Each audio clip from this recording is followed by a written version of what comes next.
gentlemen, boys and girls, a very, very warm welcome to each and every one of you here to the Isuzu Stadium for this Isuzu FA Trophy first round between the Silkmen of Macclesfield FC and the Lions of Guiseley AFC.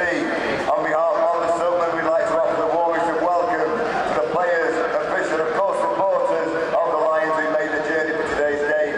We hope you had a very safe journey here and wish you a very, very safe journey home. I now have the team news, starting with the Lions. Number 1, Kyle Trenery. Number 2 is Wami Boateng. 3 is George Smith. 4 is Ross Daly. 5, Luke Dean. Segura. 15 is Donald. 5, Joe Bunny. 6, Murphy. 9, Tom Clare. 10 is Alex Curran. And 11 is James. Ladies and gentlemen, boys and girls, let's get behind our teams and come on, you Silkmen!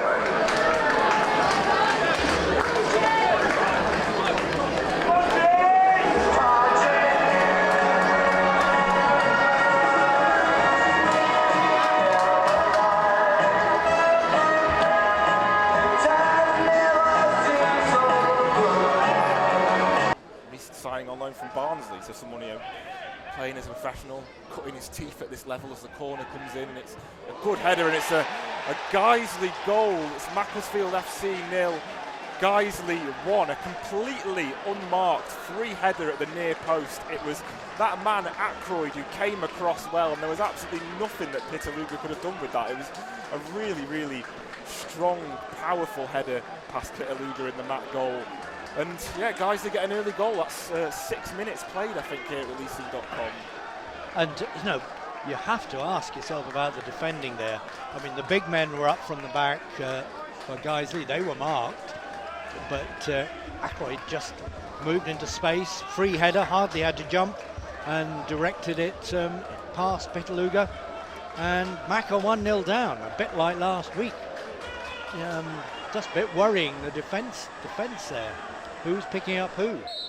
Yeah, it's really poor, isn't it, Richard? I mean, particularly to see a goal like that from a set piece. I mean, I was actually watching the highlights on the Guiseley YouTube this morning for their game against FC United. And I did think, just watching that, they look good from set pieces in that game. Again, you can see the outswinger, the tall guys, the centre backs are in the box, and it nearly fell to a Guiseley man there. Just ended up holding up inside the box, and Macca breaking now through Neil Kengley on the right hand side, and it's 2v2. He's got Berry with him. Curran's trying to get up supporters. Kengley cuts in, trying to get the shot away, and ends up going straight into the Guiseley man in the end. Kengley's done really well there to be able to. Bunny does well, just to get it back inside the mat half, finds Mendy. It's a nice little flick from Mendy, but can't quite find Bunny, who stuck his stud foot there a little bit, maybe fortunate to get away with that one as Guiseley come forward now. Cassidy's got the chance to get the shot away, and he does get the shot away, but takes a little bit of a deflection there off Lewis Fenson, and Guiseley continuing to look dangerous whenever they come forward. Absolutely, again, broke away down the right hand side, got the ball. Clearance only as far as Mendy now, and Mendy manages to lay it off to Murphy. He's got a bit of a space to get out and go square to Brandon Lee on the left hand side, and Mac now beginning to get a little bit better control in this first half. It's the first really sustained spell of possession that Mac have had, and Berry does well to drive forward there off the left, and does what he does best, winning a free kick about 35 yards out from the Guiseley goal. Because that was just cynical from behind. Chance for James Berry to put the ball in though. This has been excellent from set pieces so far this season. Berry does get it. It's a good flick in the end from Joe Bunny. He had to just stick a bit of a teaser to an inviting ball from James Berry. Now the slightest of contact, I'm sure. Oh, and wait a minute, Gengi just robbed him and shoots over. Oh, robbed the. I think is that. I'm trying to see who was robbed. Right on the top of the area, overplaying the ball. On the line of 4-5, ready to defend it, and Walker does it, puts it in towards the far post, headed away there to the edge of the area. Shot comes in, and it's a goal. Another goal to Guiseley. The shot came in from Daly, and it's deflected in by a Guiseley player. I think is it Cassidy? I think it might be Cassidy. Cassidy, yeah. Who, the ball was missing the goal, but about 8-9 yards out, deflected and steered past Peter Luger, and the team from Yorkshire have a 2-goal lead. Yeah, it's really poor again, isn't it, from the set piece, Richard? Mac haven't successfully cleared their lines. They allowed the shot to come back in from Daly, and I mean, I can only assume Cassidy Street's just stuck a little toe out at it, hasn't it? It's just taken that deflection away from Pitaluga, I think there. Was well onside. Like I say, Mac players probably did need to, I don't know, maybe just try and just step up a little bit there, because it's so close to Pitaluga's goal. I mean, he's got that I mean, I don't know whether you could call it a shot, because it's more of a deflection, really, wasn't it? You know, within the 6-yard box, or at least on the... Guiseley's on the top of the penalty area. Ball comes in from Walker.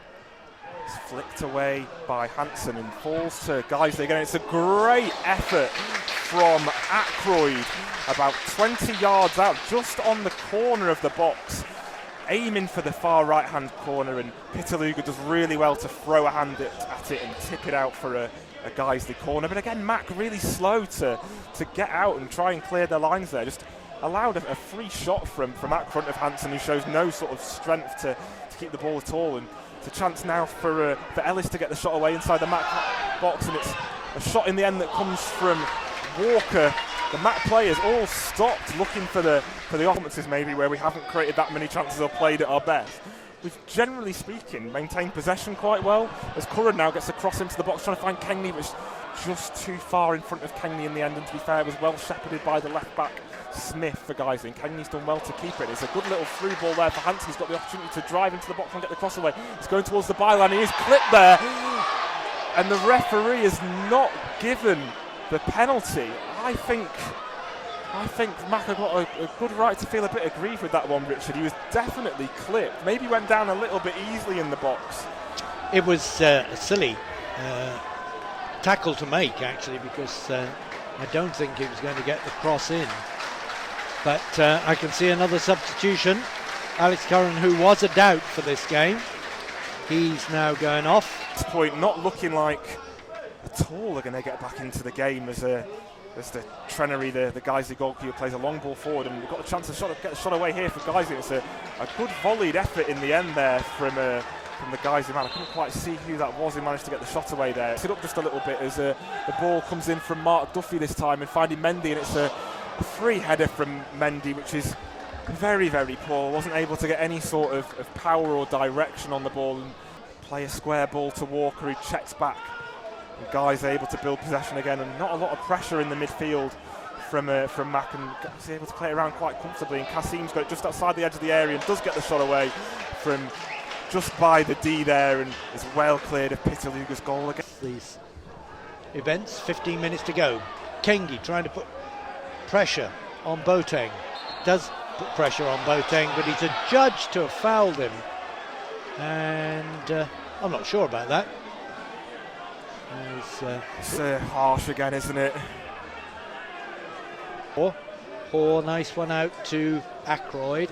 Ackroyd spends it out to the left-hand side to Quasim. Quasim cutting inside. He will shoot. He does shoot, and it's straight at Pitter. Taken quickly by Bunny. He's quite right to do that because there isn't any time. Unfortunately, it goes straight to Boateng. Eventually, from Hansen, it comes to Kengi. Kengi to Hansen. Hansen across the box, and the ball is right across the box from Hansen, and right seemed to be on the Tom Clare's head with an empty goal in front of what can only be said, a poor performance by Mac. Probably their worst of the season. In fact, one of the worst since they've been reignited. Second best to a professional, comfortable Guiseley side from the league above, who looked definitely a league above. 2 goals in the first half. Ackroyd after 7 minutes. Cassidy after 36. Both from corners. First a free header, the second a deflection off a shot from the edge of the area. And we hoped for the second half, which would be enlightening with Mac pressing for an equaliser. It took them at least another 20 minutes before any shot, and it was a Mendy header way wide. Mac should have scored in injury time, but apart from that, Mac hardly laid a glove. on Guiseley. I'm really sorry to bring you a commentary like this, but Mac are out of the FA Trophy. They will not get the £3,000 winner cheque. They will get 775 quid, and that was not good.